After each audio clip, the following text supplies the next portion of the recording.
Hello everyone, welcome back to the channel once again. And in this video we are going to discuss net present value. NPV क्या होता है हम देखेंगे इस video में. So without further ado, let's start learning. So actually what is NPV? हम देखेंगे NPV क्या होता है. तो इन्वेस्टमेंट अप्रेजल क्या होता है? What is investment appraisal? Investment appraisal means कि आप कहीं पे इन्वेस्टमेंट कर रहे हैं तो आप उसका अप्रेजल करेंगे कि आपको किसी इन्वेस्टमेंट में इन्वेस्ट करना चाहिए या नहीं. किसी इन्वेस्टमेंट से आपके क्या क्या कैश फ्लोज आएंगे, क्या क्या रिटर्न आएंगे. एंड कैश फ्लोज और रिटर्न जो आएंगे आपके उस चीज़ का आप अप्रेजल करेंगे, उस चीज़ का आप ऑब्जर्वेशन करेंगे. तो एक उसको मैथमेटिकल वे में उसको कैलकुलेट करेंगे. तो वो होता है इन्वेस्टमेंट अप्रेजल. आप यहाँ देखेंगे आपके इस किसी पर्टिकुलर इन्वेस्टमेंट किसी पर्टिकुलर इंस्ट्रूमेंट में इन्वेस्ट करने के बाद जो आपके रिटर्न्स हैं वो रिटर्न्स आपकी नीड के हिसाब से या आपकी एक्सपेक्टेशन के हिसाब से फिट बैठते हैं या नहीं. तो वो होता है investment appraisal. So discounted method है. डिस्काउंटेड क्या होता है we have already discussed in previous videos. हम फिर भी इस वीडियो में आगे देखेंगे. सो इस इन्वेस्टमेंट अप्रेजल के यूजली दो तरीके अपनाए जाते हैं. एक को बोला जाता है एनपीवी, एक को बोला जाता है IRR. NPV net present value, जिसको हम इस वीडियो में देखेंगे. इंटरनल रेट ऑफ रिटर्न, ये हम अगले वीडियो में देखेंगे. सो ये दो मेथड है. तो आज हम बात करेंगे net present value. So NPV क्या है? NPV is method involved comparing the present values of future cash flows of an investment opportunities. Let's say आपके पास दो प्रोजेक्ट मिले हैं आपको, project A and project B. ठीक. अब आपको ये आप इन दोनों में कंपेयर करेंगे. ठीक, इन दोनों में कंपेयर करेंगे कि इन दोनों में से कौन सा आपको प्रोजेक्ट चुनना चाहिए, किस प्रोजेक्ट में आपको इन्वेस्टमेंट करना चाहिए. तो इस जो कन्फ्यूज़न होता है या फिर ये जो प्रॉब्लम है हमारे पास कि दोनों में से कौन सा प्रोजेक्ट चूज़ किया जाए, तो उसको हम आसानी से एनपीवी के द्वारा सॉल्व कर सकते हैं. कैसे? We will look it into the coming slides. So सबसे पहले हम देखेंगे कि स्टेप क्या होते हैं. ठीक, स्टेप हमें सबसे पहले ये देखना पड़ता है, हमें एक एस्टिमेट लगाना पड़ता है कि किसी के इन्वेस्टमेंट के बाद जो फ्यूचर में उसके कैश फ्लोज क्या क्या आने वाले हैं. लेट सपोज आपने कहीं पे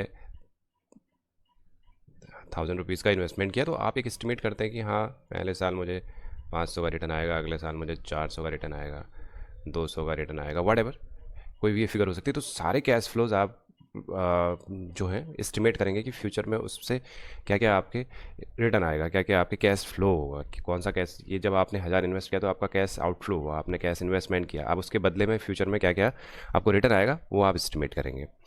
उसके बाद जो भी आपकी फ्यूचर की कैश फ्लोज होंगे उनको आप उनकी प्रेजेंट वैल्यू निकालेंगे. ठीक है, उनकी प्रेजेंट वैल्यू कैसे निकालते हैं we have already discussed. Present value निकालने के लिए कैश फ्लो 1+r⁴n हम इसका यूज़ करते थे, आपको याद होगा.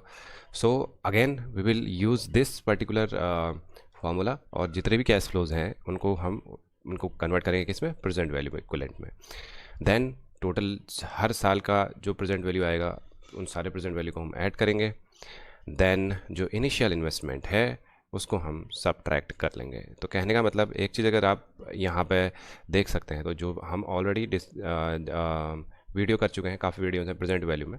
तो प्रेजेंट वैल्यू कैसे कैलकुलेट करते हम देख चुके हैं. तो एनपीवी उससे एक स्टेप एक्स्ट्रा है. तो NPV means to present value, जैसे अलग अलग माना इन्वेस्टमेंट है उनकी, ठीक, अलग अलग इन्वेस्टमेंट है, लेट्स से PV3. तो अब इसमें हम क्या कर रहे हैं कि सबको ऐड कर रहे हैं और उसमें से आपका जो इनिशियल इन्वेस्टमेंट है वो लेस कर देने हैं. तो नेट आ जाएगा आपका प्रेजेंट वैल्यू. इसी को हम अगर फॉर्मूला फॉर्म में देखें तो फिर इसको हम लिख सकते हैं NPV, जो देखिए C1 1+r⁴1. ठीक है, पहले साल के लिए माना, दूसरे साल का ये है, तीसरे साल का ये है.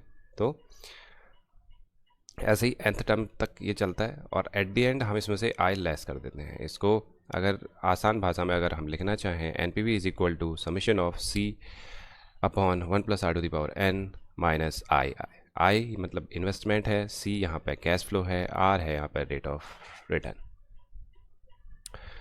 समझने के लिए हम दो प्रोजेक्ट देखते हैं, प्रोजेक्ट A एंड B.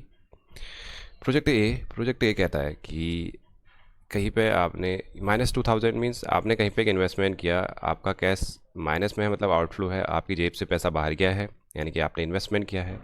उसके उस इन्वेस्टमेंट में आपको पहले साल आपने एस्टिमेट किया कि 350, दूसरे साल 500, 600, फोर्थ ईयर में 800, फिफ्थ ईयर में 800, सिक्स्थ ईयर में 600। तो ये आपके कैश इनफ्लोज होने वाले हैं। तो ये आपके रिटर्न जो आपने एस्टिमेट किए, ये रिटर्न है। नेक्स्ट स्टेप हम करते हैं इसका डिस्काउंटिंग। तो 1 प्लस यहाँ पे अगर यहाँ पे पहले वाले केस में साल है 0, तो किसी की भी पावर 0 होती है तो वैल्यू 1 आती है, हमें मालूम है। तो पहले साल आ गया 1, दूसरे साल अगर आप निकालेंगे तो 1 प्लस 10% मीन्स क्या, 0.1। ठीक है, इसकी पावर 1 आ जाएगी, यानी कि 1.1। ऐसे ही 1.1 टू द पावर 2, इसके बाद 3, 4। ठीक है, ऐसे कर करके आप अगर निकालेंगे तो उसके हिसाब से वैल्यूज़ आपकी आते रहेंगी। ठीक है, 3, 4, 5, 6। सो अब नेक्स्ट स्टेप क्या बचता है हमारे पास कि जो आपकी कैश फ्लोज हैं, चाहे इसको आप फ्यूचर कैश फ्लोज मान लें, सी लिख लें या एफ लिख रहे हैं, वटेवर। ठीक है, तो C upon 1 plus R to the power N. अब पहले साल है, हमें वह तो मालूम है कि आज की डेट में 2000 है तो उसकी वैल्यू तो 2000 ही होगी, लेकिन कैसे हम इस मेथड से निकालेंगे। ठीक है, तो कैसे, again we will check here, -2000 upon 1 plus 1 to the power 0। किसी भी चीज़ की पावर 0 होती है तो उसकी वैल्यू कितनी होती है, 1। तो इसको अगर 1 से डिवाइड करेंगे तो यही वैल्यू आएगी। ठीक है, नेक्स्ट ईयर में जो एक साल बाद है तो उस केस में क्या आ जाएगा, 350 अपॉन 1.1। आप इससे डिवाइड करेंगे तो ये वैल्यू आएगी। एंड अकॉर्डिंगली हर साल का आप इस जो डिस्काउंटिंग हमारा आया उससे अगर डिवाइड करेंगे तो आपकी ये वैल्यूज आ जाएंगी। और जैसे कि हमारा था क्या, लेट्स से सबसे पहले स्टेप्स देखते हैं। सबसे पहला स्टेप था हमारा कि हम कैश फ्लोज आपके एस्टिमेट करेंगे, हमारा स्टेप 1 कंप्लीट। दूसरा था कि उनकी प्रेजेंट वैल्यू निकालेंगे, तो स्टेप 2 कंप्लीट। तीसरा था सभी जो भी प्रेजेंट वैल्यूज़ हैं उनको हम ऐड कर देंगे। एंड चौथा स्टेप था कि उसको सब्ट्रैक्ट कर देंगे उसमें से इनिशियल इन्वेस्टमेंट। तो इन सब को जब आप ऐड करेंगे, इसमें से ये लेस करेंगे तो ये आ जाएगा आपका ये 3 + 4। ठीक है, ये चौथा स्टेप है आपका, ये फाइनल स्टेप है। कहने का मतलब है कि इस पूरे प्रोजेक्ट से आपका जो प्रॉफिट है, जो आपका कैश फ्लो है, वो प्लस में आ रहा है, यानी कि आपको यहाँ पे फ़ायदा तो है। ठीक, और अब हम कंपेयर करेंगे इसको दूसरे प्रोजेक्ट से। फ़ायदा तो है, लेकिन आपके पास 2 ऑप्शन है, तो 2 ऑप्शन में से कौन सा बेटर ऑप्शन है ये हम देखेंगे, और यही एनपीवी का काम भी है। तो दूसरा प्रोजेक्ट बी हम जल्दी से देख लेते हैं।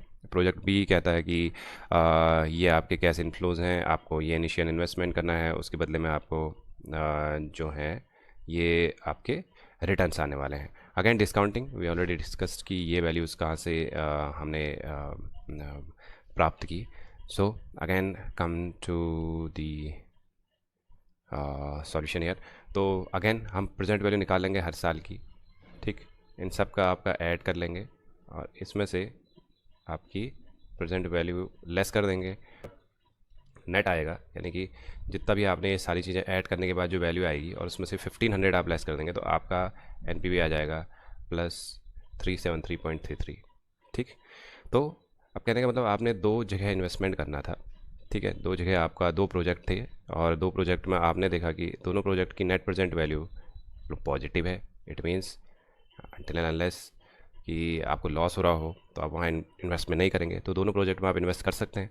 दोनों में से किस में आप इन्वेस्ट कर सकते हैं, आपको यहाँ पे 3+373 का यहाँ पे प्रॉफिट है, एंड और जो +564 का यहाँ पे प्रॉफिट है। ठीक है, अगर परसेंटेज वाइज आप देख लेंगे तो इट इज़ सेल्फ एक्सप्लेनेटरी कि आपको कौन से प्रोजेक्ट पे इन्वेस्टमेंट करना चाहिए। Obviously project A. ठीक, यानी कि हमने क्या लिखा है, if you compare both the projects then we can observe that in both the cases the outcome is positive.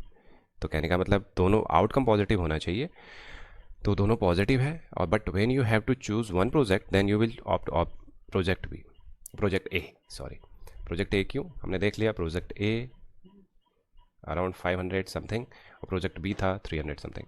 अगर आप कंपेयर करेंगे, दोनों को कंपेयर करेंगे with investment and the return, then तो आपको प्रोजेक्ट ए मिलेगा बेनिफिशियरी। सो इस प्रकार से हम 2 प्रोजेक्ट के बीच में कौन सा प्रोजेक्ट चूज़ करना है उसके लिए एक मेथड का यूज़ करते हैं और उस मेथड को हम कहते हैं NPV, net present value. So I hope you understand the concept काफ़ी आसान सा कॉन्सेप्ट था। प्रेजेंट वैल्यू हम ऑलरेडी देख चुके थे इन प्रीवियस वीडियोस, एंड इस वीडियो में हमने उसका एक स्टेप आगे गए और नेट प्रेजेंट वैल्यू निकाली। टोटल प्रेजेंट वैल्यू हर साल की कैश फ्लोज की जो जितने भी एस्टिमेटेड कैश फ्लोज हैं उनकी टोटल प्रेजेंट वैल्यू निकाल के उसमें से इनिशियल इन्वेस्टमेंट लेस कर देंगे। अगर पॉजिटिव में आपकी प्रोजेक्ट पॉजिटिव में आ रहा है तो फिर अगर आपके पास एक से ज़्यादा प्रोजेक्ट हो सकता है, 2 3 4 10 भी हो सकते हैं, तो आप इजीली कंपेयर करके उसमें से किसी एक कोई एक प्रोजेक्ट चूज़ कर सकते हैं, या आप उनको रैंक दे सकते हैं कि ये 10 प्रोजेक्ट हैं एनपीवी के हिसाब से 1 2 3 4 5 6 7 8 9 10, उसमें से आपको हमारा 3 प्रोजेक्ट लेने हैं तो यू कैन ईजिली चूज़। तो इस प्रकार से हम एनपीवी हम निकालते हैं और एनपीवी का यूज़ करते हैं। So this is it for this video. In coming videos we will discuss more, and thank you for watching till the end, and please like, subscribe and share. Yeah, take care, see you soon.